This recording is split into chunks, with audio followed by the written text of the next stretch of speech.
Dog Gadgets Live. Hello, welcome to Brown Dog Gadgets Live. I am Amanda, the Education Outreach Coordinator here at Brown Dog Gadgets. Got Pete with me today, like usual. Yeah, as usual. Yeah. I'm looking up there now. There we go. Okay. Today we are jumping into Chapter 16 of MicroBit University. Pete has done 16 chapters. And It's a lot, and there's so many more to go. And most of them have like 4 guides. I think one has 5, one has maybe 2 or 3. So that's, I'm not good with the maths, but 16 times 4 is A lot. a lot. 32, 60, almost 64-ish maybe? Probably. I don't know. What do we got from Mike here? Hums with left. Perfect. Wow, he's writing like haikus or I think so. poetry or something. I think so. Very Mike's written poetry to us today. Excellent. Oh, yeah, there you go. See ya. Electric whispers. Mike, I hope you wrote that and didn't rely on AI to do that. That's all I'm saying. There you go. Okay, we can get rid of that. Yeah. What else you got? If you have not followed us on our social media platforms yet, please do so. You can find us on Facebook, Instagram, Twitter, X, and YouTube.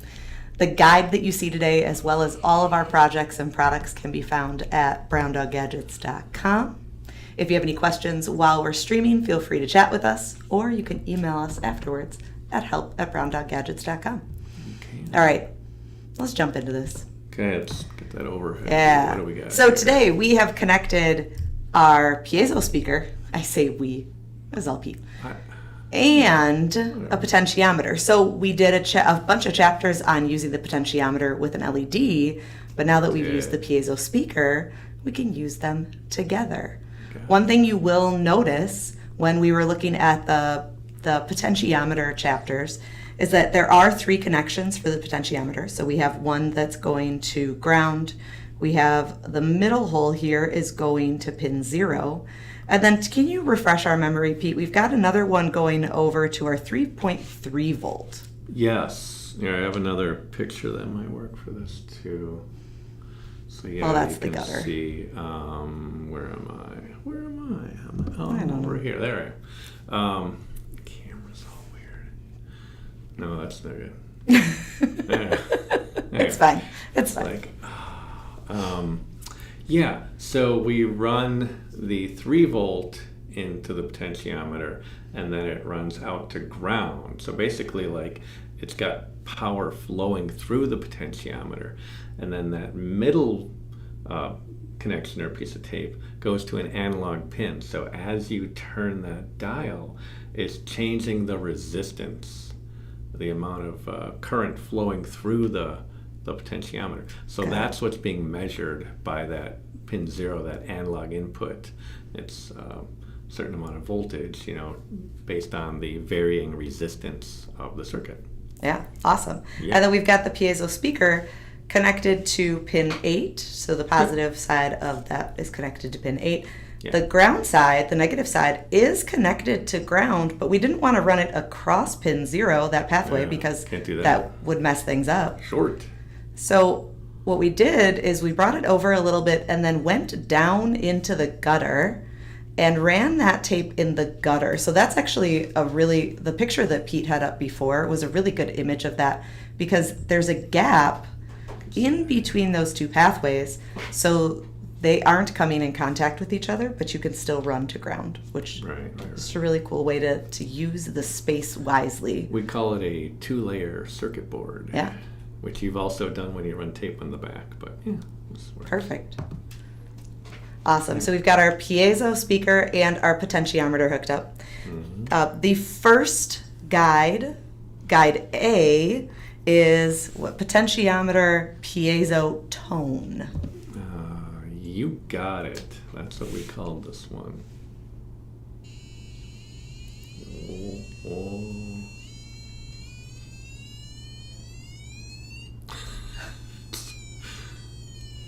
So fun. All right, I'm gonna go all the way to the right. Off. There you go. Yes, I added that feature for Thank you. teachers. That's wonderful. Okay, yeah, there's our little, shows that tape going under, this photo there. Okay, let's look at this code. Over there. Okay, so, and this is pretty, there's nothing too new here. We did this with all the other piezo stuff. Now, fun fact, this one, let's see, I think you can actually enable the LEDs because we're just using pin 8 and then pin 0. Right. But you could, but whatever. We're not using it, so whatever. Just in case. I set the volume to just 64 to save you in your precious ears. Really appreciate that. Right. And then what we're doing over here is... Oh, and quick side note. So you're not just using the built-in piezo, we're also using we are. Not just using the piezo crazy circuit part, but we're also using the built-in, it looks like. Yeah, I've just left it that way because, again, you can use one or both. And we have guides that went over that as well. So, okay. So over here, we've got a variable called pitch value. Now we're setting it, what we're doing is let's work our way in and out. So we're reading analog pin 0. There's our analog read. There's the pin. You can choose any of those pins. And then we're mapping that value on the scale. So by default, it's going to go from 0 to 1023. We're going to map it from 120 to 199. To 999. I was thinking like that's a good price. $9.99. And the reason is if you look at where's the tone, this thing? If you look here, it goes from, so it shows the notes, but if you click on it, it shows the value. So it goes from 988, 131 right there. So I figured those were good values to work with.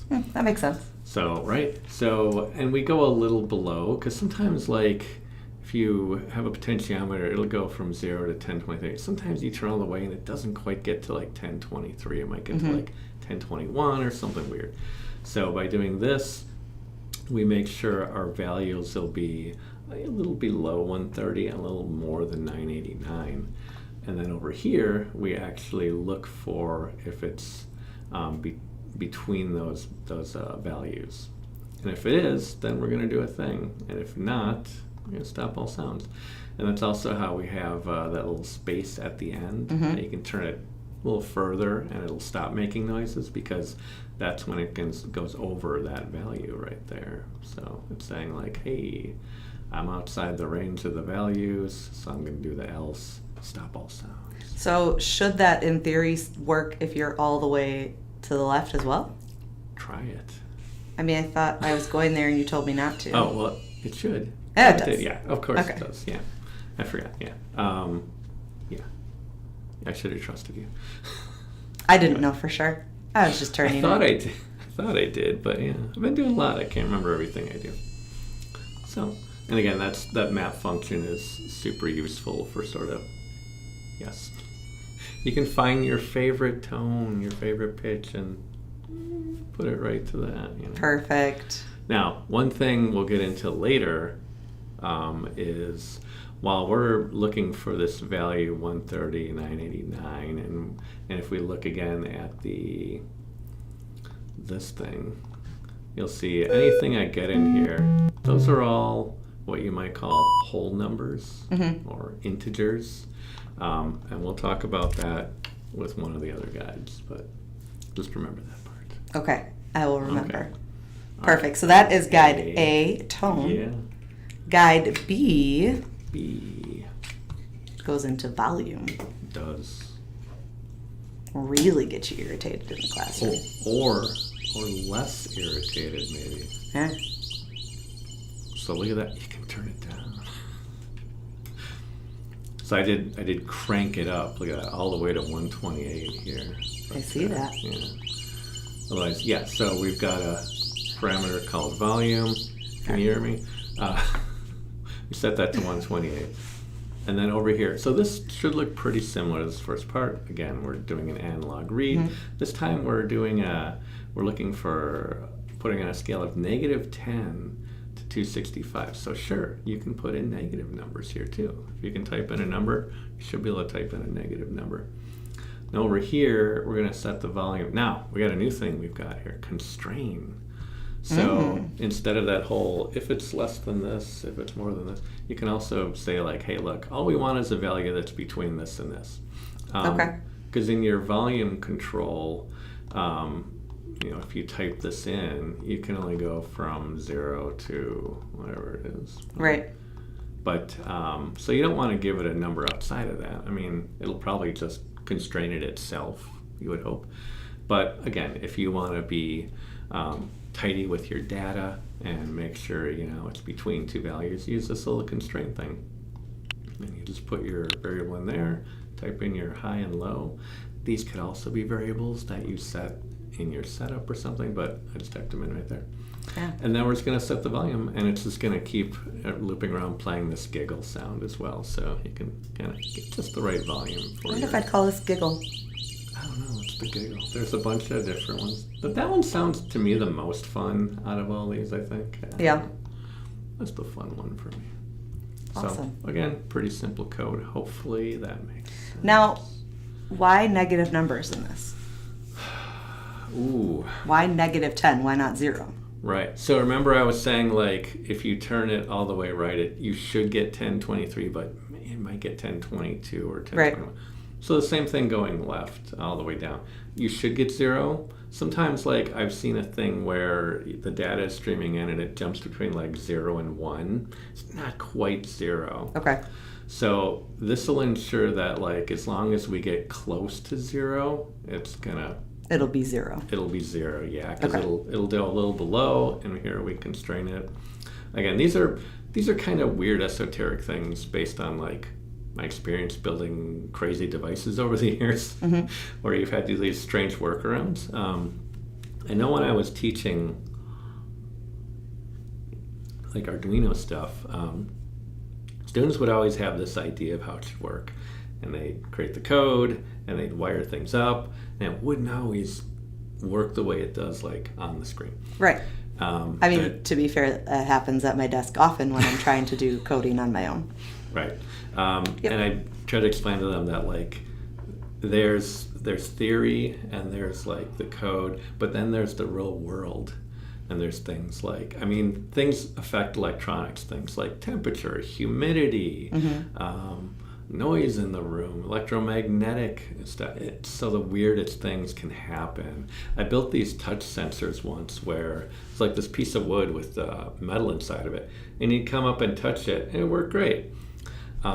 They took them to Las Vegas and set them up in this big exhibit hall, and they said, yeah, these things are triggering when we're like almost a foot away.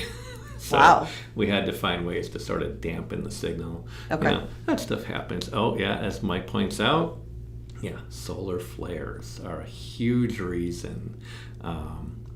Yes, if you've been a system administrator, you know about solar flares, obviously. So I have not. So all right, so awesome. That's our volume control. Perfect. Then the next one, which I'm going to be honest, Pete, I did not look at for all that long, but I did not understand, is our delay. Yeah, we got a weird little delay. I love this sound. You're hearing that. This one? Yeah. That's a sound I love. I've used this kind of thing a lot. Ooh, tweak it. This is your classic sci-fi kind of sound thing. So this stuff's kind of all the same, like we saw before. Over here, I gotta shrink it a little. So once again, we're doing that same thing where we're mapping a value. And we want something between 0 and 255. Are we sure this is the right one? Oh, this is not the right one? Why? No. Why do I have the right one? Is that the wrong program?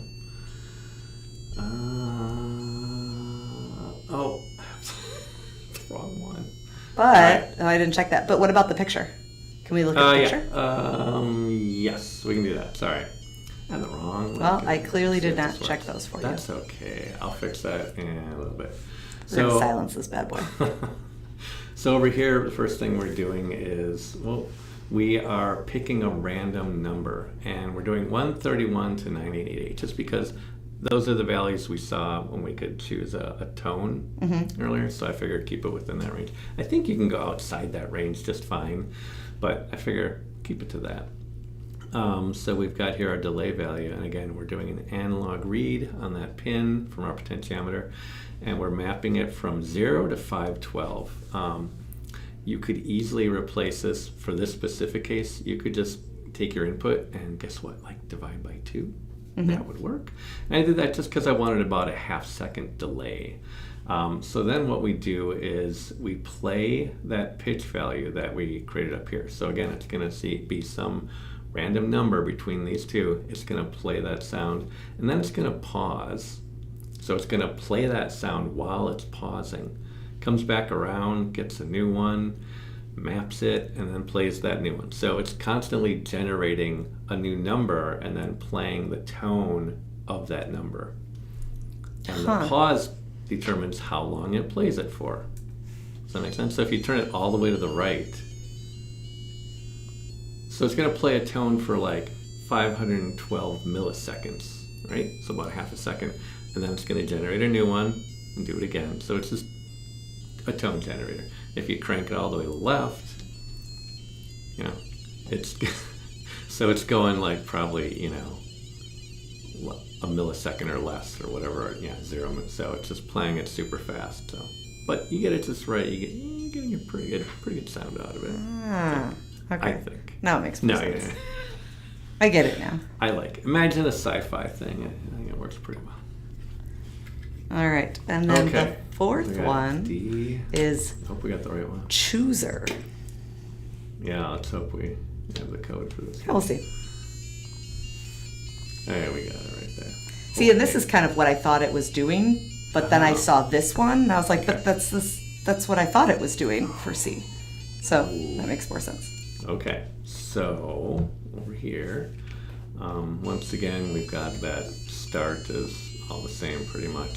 Here's where the magic is. So this time we're going to map our incoming value from potentiometer from anywhere from 0 to 3. So we've got 4 steps, right? You got 0, 1, 2, 3. 4 steps basically.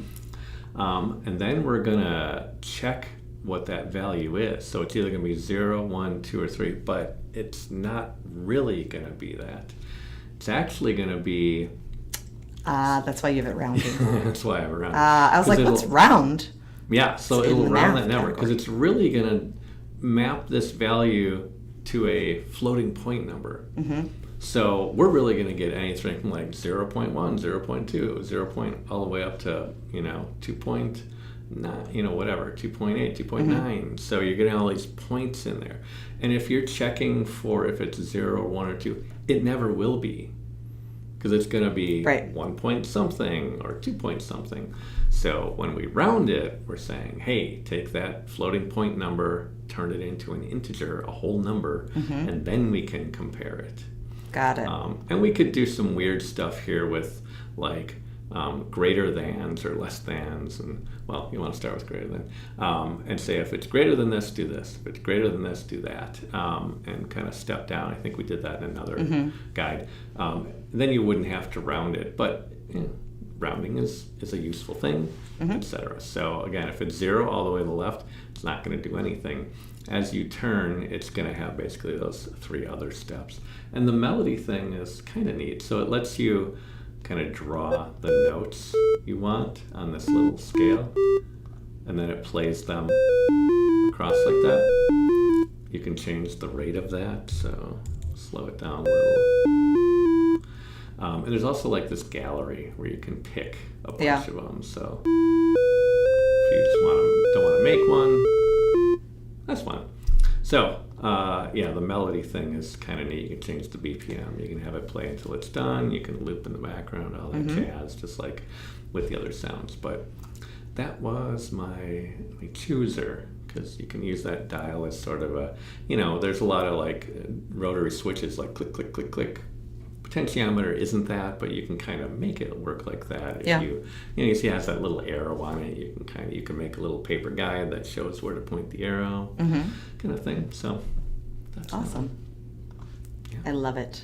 Do you? I do. It's a little noisy. It's very noisy.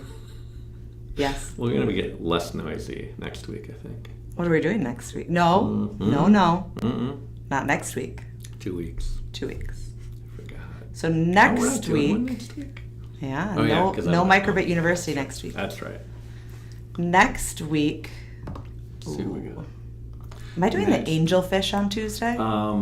hold on. I think Yes. I'm doing the angelfish on Tuesday. Angelfish. We are not streaming on Wednesday. Right.